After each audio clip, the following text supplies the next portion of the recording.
L'antre du dragon.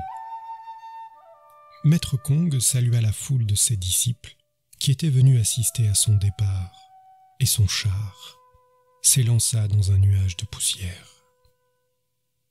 Parvenu à la capitale du royaume de Tchéou, le cocher arrêta l'attelage devant la bibliothèque royale. Maître Kong descendit de son quadrige, épousseta sa robe de soie pourpre, réajusta son bonnet de lettré et monta les marches du bâtiment. Il était venu demander audience au conservateur des archives, qui portait le nom de Lao Tan. Bien que ce vieillard fût aussi discret qu'un tigre à la chasse parmi les hautes herbes, une rumeur prétendait qu'il possédait la plus haute compréhension du Tao et qu'il était le maître secret de quelques hauts dignitaires. Maître Kong, le prince des érudits, voulait en avoir le cœur net. Il avait hâte de mesurer sa science avec la sienne. L'illustre philosophe traversa un labyrinthe de rayonnage et fut introduit dans l'antre du bibliothécaire. C'était un appartement modeste où, contre toute attente, il n'y avait pas un seul livre, pas le moindre rouleau. La pièce principale était étonnamment vide, simplement munie de 2 nattes et d'une table basse. Le vieil archiviste était là, assis sur son tapis de paille tressé. Il était encore en train de s'essuyer les cheveux, qu'il s'était manifestement lavé depuis peu. Il posa la serviette et leva la tête vers son visiteur. Ses longs cheveux blancs étaient tout ébouriffés, auréolant son crâne chenu et dégarni. Son regard, hagard, paraissait plongé dans un abîme sans fond. Son visage était aussi inexpressif qu'une vieille souche. Maître Kong, le beau parleur, en perdit son éloquence. Il toussota et finit par bredouiller. « Pardonnez-moi, maître, je suis un peu en avance. Je vous dérange sans doute.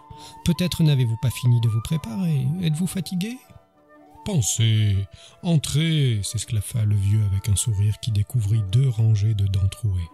« Asseyez-vous, ne soyez pas surpris par mon silence. J'étais simplement en train de m'ébrouer à la source ancestrale. Mais dites-moi, que me vaut l'honneur de votre visite ? J'ai entendu dire que vous étiez un sage célèbre dans les principautés du Nord. Les disciples affluent pour être admis dans votre école. Qu'est-ce qu'un vieil archiviste comme moi pourrait bien vous apprendre ? Recherchez-vous quelques livres rares ? Certains affirment que vous avez une profonde connaissance du Tao. Me considérant moi-même comme un perpétuel étudiant, je viens vous interroger à son sujet. Oh, vous savez, à mon âge, ma tête est bien vide et ma bouche si béante que je ne trouve pas toujours les mots pour répondre. Mais dites-moi tout d'abord comment vous-même avez cherché le Tao. J'ai longtemps étudié les 6 classiques. Je connais parfaitement le livre des Odes, ceux de l'histoire, des rites, de la musique, des mutations, et celui du printemps et de l'automne aussi. Je les ai compilés, expliqués et commentés. J'en ai tiré des principes pour éclairer les êtres. Ces préceptes sont utiles aussi bien pour se gouverner soi-même que pour diriger un État.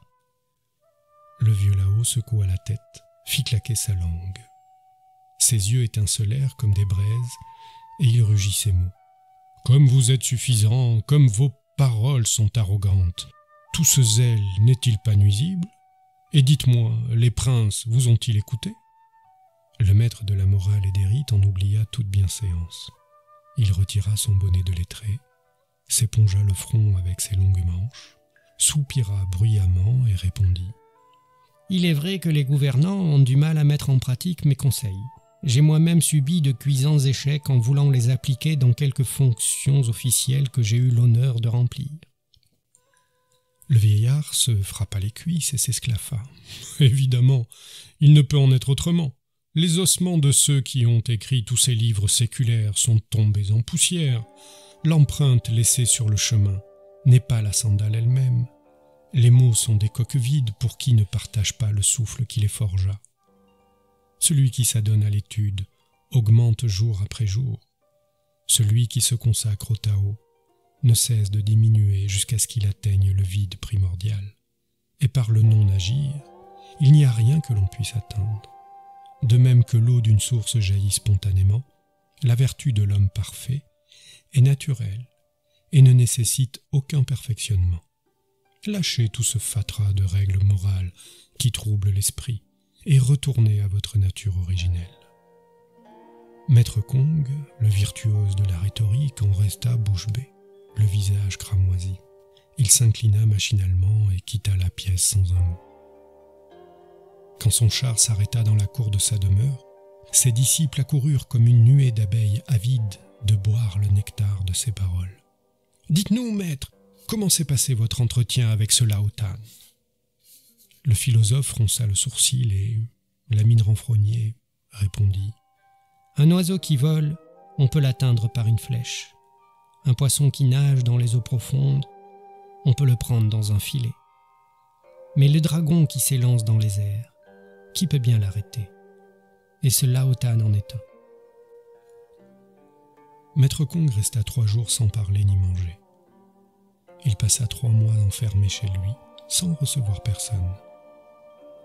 Quand il sortit enfin de ses appartements, ce fut pour retourner directement à la bibliothèque royale de Tchéou, afin d'y affronter à nouveau le vieux dragon. Dès qu'il entra dans l'appartement du bibliothécaire, le philosophe s'inclina jusqu'à terre et déclara « Les corbeaux et les pies couvrent leurs œufs, les poissons projettent leurs frais, la naissance du cadet fait pleurer l'aîné, la chenille se métamorphose en papillon. Voilà longtemps que je ne participe plus à ces changements qui sont la loi du monde. Comment pourrais-je alors vouloir transformer les autres ?» Le vieil archiviste sourit et murmura « C'est bien, vous avez trouvé l'entrée du sentier. » Tel fut le coup de maître que réussit Lao Tan, plus connu sous le nom de Lao Tse, le vieux, le patriarche des taoïstes. Il réussit le tour de force d'arracher à la mélasse du mental Maître Kong, l'indécrottable moraliste, pour lui faire humer l'arôme subtil du Tao. Un Maître Kong qui passa ensuite à la postérité sous le nom universellement connu de Confucius. Après cet exploit, sans doute avec une satisfaction mêlée de lassitude pour l'immense travail spirituel qu'il avait accompli, Lao Tse abandonna sa charge de bibliothécaire.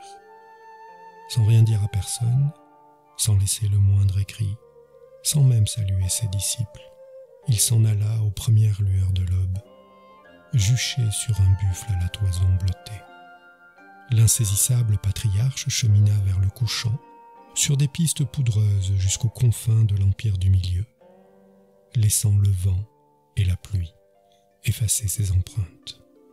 Et c'est à la sagacité d'un douanier, qui gardait la passe de l'Ouest, que l'on doit l'un des plus beaux textes de l'humanité. Le garde-frontière reconnut en effet le personnage qu'il avait croisé autrefois, alors qu'il consultait les archives de Tchéou. Connaissant sa réputation et comprenant qu'il avait l'intention de quitter définitivement l'Empire sans laisser la moindre trace écrite de ses paroles sublimes, il insista pour le garder accouché au poste frontière, prétextant la menace d'une tempête. Et le fonctionnaire des douanes fit parler le patriarche au cours de la veillée qui l'allongea jusqu'à l'aurore à grande rasade de vieilles eaux de vie, de contrebande. Et il le fit sans scrupule, car il connaissait cet antique adage. Le sage est comme un miroir, il ne peut se fatiguer de refléter la vérité. Lao Tse fut éloquent au-delà de toute mesure, et l'obscur employé de l'octroi nota son verbe de feu avec application d'un bureaucrate tatillon. Tel fut l'inestimable péage que le douanier perspicace soutira au vieux dragon. Ainsi fut rédigé l'impérissable Tao Te King, qui s'achève par ces mots. Les paroles vraies ne sont pas séduisantes, les beaux discours ne sont pas véridiques. Le sage n'argumente pas, le discoureur est un charlatan. L'intelligence n'est pas l'érudition, le savoir n'est pas la connaissance. Le sage se garde d'amasser. En se dévouant à autrui, il s'enrichit. Après avoir tout donné, il possède davantage. Le Tao est inépuisable. Le sage agit sans rien attendre en retour.